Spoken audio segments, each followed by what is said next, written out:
ఈ యొక్క ప్రపంచంలోనే అతి జ్ఞానవంతమైనటువంటి ఒక వ్యక్తి, ఆయన ఒక రాజకీయ నాయకుడు. ఆయన పేరు సొలొమోను. ఈ రాజు అయినటువంటి సొలొమోను ఒక రాజకీయ నాయకుడు. ఈయన చెప్పినటువంటి మాట ఏంటో ఒకసారి చూద్దాము. దేవోక్తి లేని ఎడల జనులు కట్టులేక తిరుగుదురు.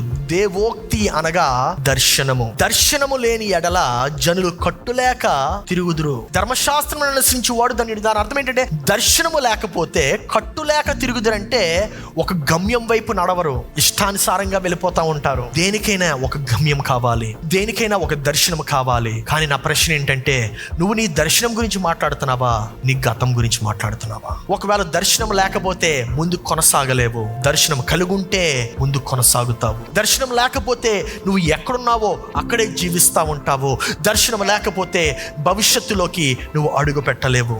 మనం మన యొక్క భవిష్యత్తులోకి వెళ్ళలేకపోతున్నాము, ఎందుకంటే మన యొక్క గతాన్ని విడవలేకపోతున్నాము. నీ యొక్క గతాన్ని విడిస్తేనే నీవు నీ యొక్క భవిష్యత్తులోకి విడుదల పరచబడతావు.